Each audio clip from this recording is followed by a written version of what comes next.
Wake that ass up. Early in the morning. The Breakfast Club. Here we go. Morning, everybody. It's DJ NV, Charlamagne the Guy. We are the Breakfast Club. We got our guest co-host Lauren LaRosa here, and we got a special guest on the line, Attorney Benjamin Crump. Good morning. Hey, good morning, Envy, Charlamagne. Always good to see you, Kings. Lauren, good morning. Good morning, Attorney Crump. Attorney Ben Crump, he's here. You know Ben Crump is always on the front lines, man. And, man, there's a really sad story coming out of Jackson, Mississippi about Dexter Wade. You know, 37-year-old Dexter Wade. Yeah. He left his mom's house on March 5th, 2023 and didn't return home. And but let him break it down. Yeah, let him break it down what happened. Well, I want to tell people what the story is. Yeah, he's going to tell him the facts, so he knows the facts. I'm going to get to that, but let me at least do the headline. His mother, Betterstein Wade, said she reported him missing on March 14th and didn't know he was deceased until August 24th. What happened there, Mr. Crump? Yeah, you know, Charlamagne, you're exactly right. It's tragic. This brother goes missing. He gets hit. We now know by a police call from the Jackson, Mississippi police. And his mother reports him missing about a week later. Mm-hmm. And they know, because he has medication in his pocket, the coroner calls the police department and say his next of kin is his mother. And they do not contact her until NBC reporter does an exhaustive investigative report. And almost 7 months later, she's finally taken to a burial ground for poor unknown people in destitute who the city pays. So what it says to me, Charlamagne, Envy out, at best, it's gross malfeasance. At worst, this was intentional because his mother absolutely believes the Jackson Police Department knew who her and her family were, because 2 years before, they sued for her brother being killed by the Jackson Police Department. Wow. Her brother was killed by the police department as well? He was. He was body slammed and died. The officers were charged. Right now they're in a civil litigation. So his mother absolutely believes they knew who she was. So did they think this was some type of retaliation for her winning the lawsuit? Or revenge, yeah. Well, she thinks that it was a conspiracy, Charlamagne. And that's why she's so brokenhearted that her son was buried in the ground for 7 months. And she's begging them because she's like, who else you call when your loved one is missing other than the police? And so even though she was suing them, she said, I'm still a citizen of Jackson, Mississippi. You all still have to protect and serve us. But it's just tragic upon tragic. And as I was talking to Tesla Figaro, she was talking about a lot of people are saying that we should make sure he's exhumed and have a proper funeral. So a lot of people, Reverend Al and Benny Thompson, the congressman there, all reaching out now saying, what can we do to try to give this young man some dignity and respect? And what I'm saying is, what can we do to make sure there's accountability and justice so they don't do this again? Now, what's the protocol usually? Now, we're talking to Attorney Benjamin Crump, if you're just joining us. What's the proper protocol usually when somebody's hit and they're killed, they're taken to the coroner's office? So there is there's paperwork to say where this body was. So this is an open and shut case, right? Because there's a lead, right?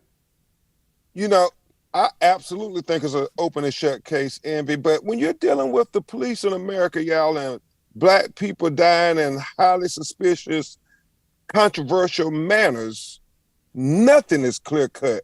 We have to fight for justice at every point, every turn. And I am waiting, Charlamagne, to see what their story is. You know, they don't have an official response yet. I was going to ask you, what are they saying? Like, how are they explaining this?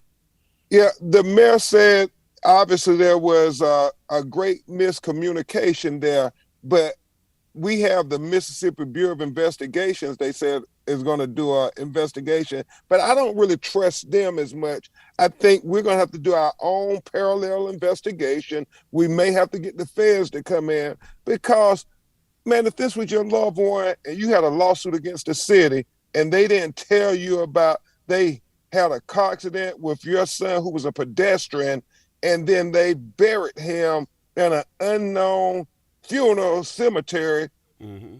and then say, just give us the benefit of the doubt. Right. Who in America would say, no, we're going to give you the benefit of the doubt? Because every day I go in courtrooms across America and I see black people who, if you take them at their word, made mistakes. That's But right. they never get the benefit of the doubt. Right. It's always, no. We got to make sure we administer justice and have accountability because we got to send the message. Well, I think Jackson, Mississippi, there needs to be a message sent over Dexter Wade for his family, his 2 little children, his mother, all these people for 7 months. Can you imagine the agony of not knowing where your son is, where your father is? Yeah, So- we say nobody's above the law, but it always seems like the law is above the law because I don't understand how this is legal. I feel like this should be criminal off top. Just the fact that she had to look for her son for all of that time. And the There was fact the cop hit and you him. knew exactly what was going on. I have a question for you though. So if the body is exhumed, I know that they're talking about possibly doing that just for a proper funeral for the family. Is it too late to do in your separate investigation, additional autopsy? Like, because the longer you wait, things get different. Now, that's a great question, Lauren. In fact, Colin Kaepernick's group institute, we've worked a lot on doing independent autopsies. And to his credit, he has done almost a dozen with my law firm where I remember the case in Georgia where the bed bug infestation killed the brother in the jail. Colin stepped up and offered to pay for that autopsy. And so I know his people are already talking about doing that here. But one of the things we got to do, we got to go get a court petition to exhume the body because you just can't go dig up a body without getting permission from the court.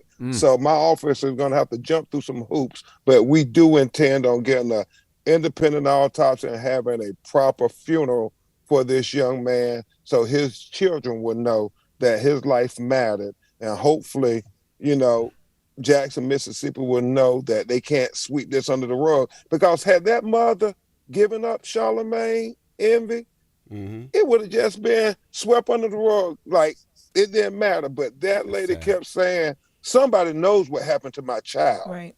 Now, Attorney Benjamin Crump, what about cameras, right? We talk so much about cameras being on police officers, so they had to move the body. We talk so much about dashboard cameras on the police cars, so that would have seen him actually got hit. Do we have any of that footage now? Was it erased, or how does that look? DJ Envy, they're supposed to have dash cam videos on their car. I would suspect what they're going to try to defend or articulate is they didn't have their emergency cameras on, their flashing lights and sirens, so the dash cam video would not have come on. But we're going to look at every aspect of it. Certainly when they hit them, somebody body camera should have been put on or something. Right. We should be able to see what happened to this brother, and we understand that he died from the injuries from the car accident. We are not even sure if they took him to the hospital. He may have been dead on arrival when the ambulance got there. Poor baby. Just a couple more questions, Mr. Crump. One, really, how often do independent autopsies change the course of cases?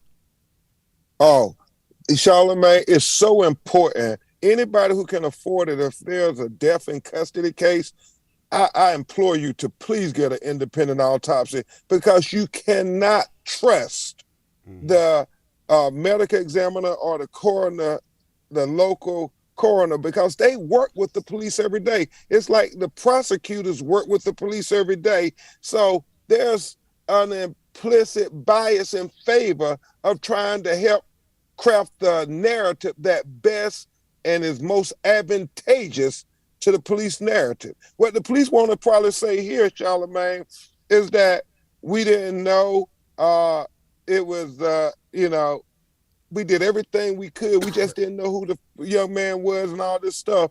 And then we didn't see need to get an autopsy, or if we got an autopsy, they're going to try to craft it where it helps the Jacksonville police not be charged with homicide. They're going to try to make it some easier charge if we get charges at all. Right. Okay. A question for you, Ben Crump. Oh, we got a rap on. We gotta shoot. go to the room. Oh, go ahead. Yeah, good rooms. Thank you, Sorry. thank you, You know, Mr. we can Crump. keep going all day.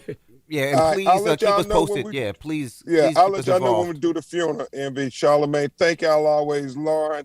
And tell my sister Tesla Figueroa I said what's up, y'all. Absolutely. Got you. Definitely will. Yeah, All right. man. All right, bro. With the Bye-bye. history of Mississippi, there's no telling how many missing black people just buried somewhere in Mississippi. That's right. boy. Very sad. Lord have Very mercy. sad. All right. When we come back, we got your rumor report, so don't move. It's the Breakfast Club. Good morning. Wake that ass up. Early in the morning. The Breakfast Club.